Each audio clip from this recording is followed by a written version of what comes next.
Channel को like करें, share करें, सब्सक्राइब करें। रात के साढ़े 10 बज रहे थे। अंजलि ने मुझसे पूछा, सोम, मैं इस ड्रेस में मोटी तो नहीं लग रही हूँ? मैंने लैपटॉप से नजरें हटाकर कहा, नहीं, बिल्कुल नहीं। तुम मोटी हो ही कहाँ से जो लगोगी? कितनी मेंटेन तो हो। अंजलि के चेहरे पर मुझे खुशी की लहर दिखाई दी। सच कह रहे हो? कल किट्टी है ना मेरी, अभी शाम को ही यह सिलकर आई है। इसे ही पहनूंगी। अच्छी है ना? मुझे पता नहीं क्यों लग रहा है कि मैं इससे कुछ मोटी लग रही हूँ। मैंने लैपटॉप की एक तरफ रख दिया, उसके पास खड़े होकर उसको चारों तरफ से देखा और प्यार से कहा, अंजू, बहुत अच्छी लग रही हो। परफेक्ट फिगर तुम्हारा।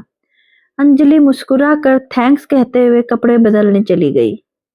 मैं भी मन ही मन मुस्कुरा उठा, क्योंकि इस नई ड्रेस में वह सचमुच थोड़ी सी मोटी तो लग रही थी, पर वह जो भी पहनती है उस पर अच्छा लगता है। यह भी सच है। यहाँ वह अपने फिगर को लेकर बहुत कॉन्शियस रहती है। मैं जानता हूँ कि वह हमेशा पतली और स्मार्ट लगना चाहती है, पर आजकल वह थोड़ी थोड़ी सी भर गई है।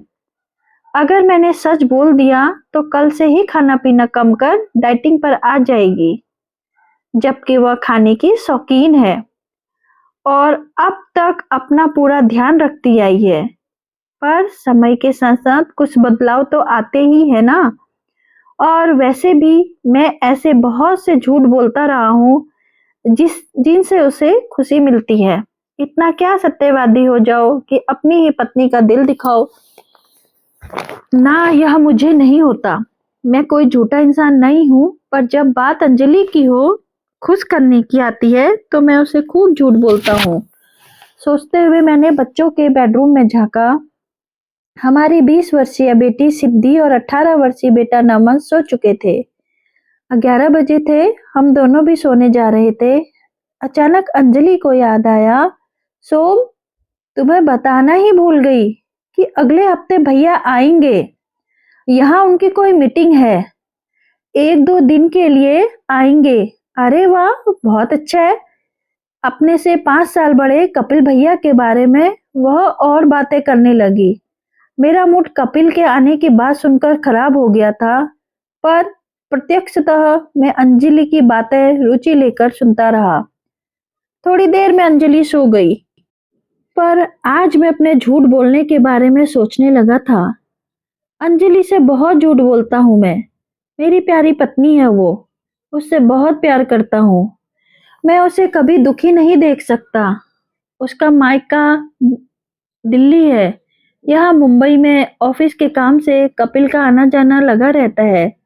अंजलि अपने भाई से बहुत प्यार करती है। वो है ही ऐसी, सबको स्नेह सम्मान देने वाली। कपिल की उपस्थिति मुझे बर्दाश्त नहीं होती। मैंने अंजलि को कभी यह महसूस होने नहीं दिया। मुझे कई बार पूछती है, भैया अच्छे हैं ना? मैं हाँ में सिर हिलाकर कहता, तुम्हारे मम्मी पापा भाई सब अच्छे हैं। वह खुश हो जाती। वह मुझ पर, बच्चों पर अपना भरपूर प्यार लुटाती। तो उसे तो हक है ना खुश रहने का। मैंने उसे यह सच नहीं बताया कि घमंडी, स्वार्थी जैसे लोग मुझे कभी पसंद नहीं आते। अपने पद धन के मद में चूर कपिल हमेशा अकड़ में रहता है। अपने से नीचे किसी को कुछ नहीं समझता।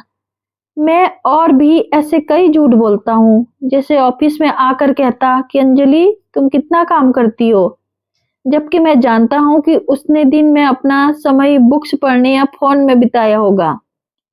काम तो ज्यादातर मेड ही कर जाती है, पर जब मैं यह उसे कहता तो मुझे उसकी आंखों में खुशी दिखाई देती है। वह मेरे झूठ में खुश होती है कि मुझे उसके कामों की वैल्यू है। काम तो वह करती भी है, पर इतना भी नहीं कि बहुत थक जाए। बस मुझे उसे खुश ही तो देखना है। कई बार मैं उसका हाथ अपने हाथों से लेकर कहता हूँ, अंजू, अपना ख्याल रखा करो। लोगों की चिंता में अपनी सेहत से लापरवाह मत होना। हर तरह से अपना ख्याल रखा करो। तुम हो तो सब हो। मेरी इस बात पर वह खुश होकर अपना सिर मेरे कंधे पर टिका देती है और मुझे मन ही मन अपनी बातों पर हंसी आ जाती है, क्योंकि मैं अच्छी तरह जानता हूँ कि वह अपना बहुत ध्यान रखती है। सुबह शाम सैर पर जाती है, हर महीने पार्लर जाती है, सहेलियों के साथ किट्टी पार्टी एंजॉय करती है, वीकेंड पर हम लोगों को मूवी जाते हैं, बाहर खाते पीते हैं। अंजलि हर तरह से जीवन में खुश है। हमारे बच्चे भी बहुत अच्छे हैं, उसे परेशान नहीं करते। फिर भी मैं अक्सर उसका सिर सहलाते हुए कह देता हूँ, अंजू थक जाती होगी, अपना ख्याल रखा करो। वो बहुत खुश होती है। मैंने अपने आप से वादा किया है कि मैं अंजलि को हमेशा खुश रखूंगा। उसकी आंखों में मेरे कारण कभी एक भी आंसू नहीं आएगा।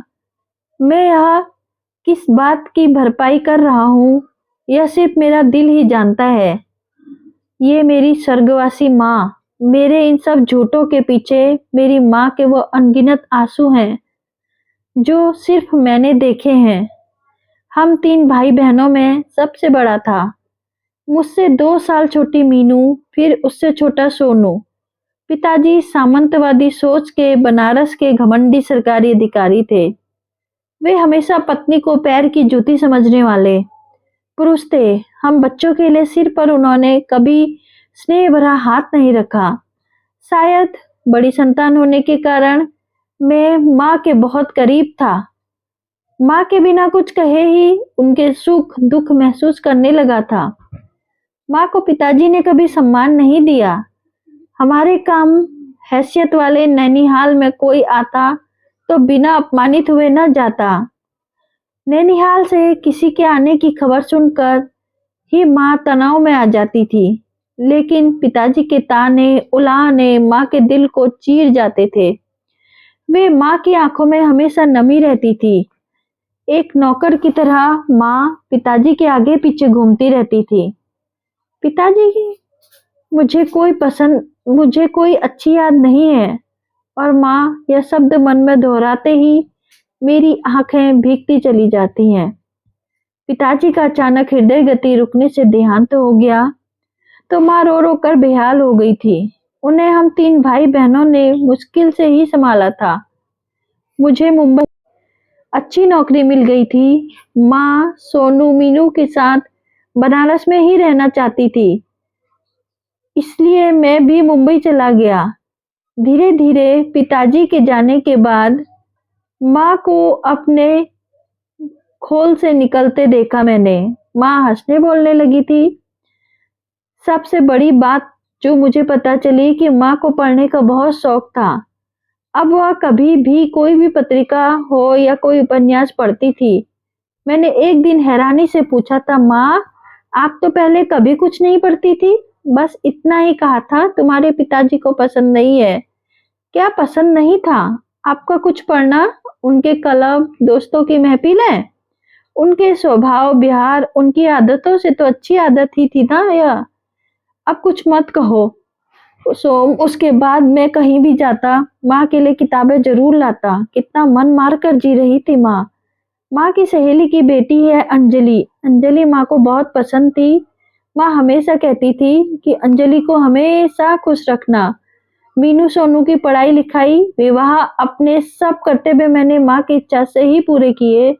एक दिन मैं चली गई। भरी दुनिया में तन्हा महसूस किया मैंने खुद को। उस दिन बस जैसे माँ को पिताजी के सामने कभी अपनी जिंदगी जीते नहीं देखा था, वैसा ही मुझे अब नहीं देखना था। इसलिए मैं माँ के जीवन, उनके स्वभाव, उनके व्यवहार, उनके त्याग, उनके स्नेह की एक एक बात याद रख यही कोशिश करता कि मेरी पत्नी मुझे दुखी होकर ना जिए, वह कभी अपना मन ना मारे, उसे अपनी मर्जी से जीने के लिए, अपने शौक पूरे करने के लिए मेरी मृत्यु का इंतजार ना करना पड़े। वो भी इंसान है, उसका भी जीवन है, उसकी भी खुशियां हैं।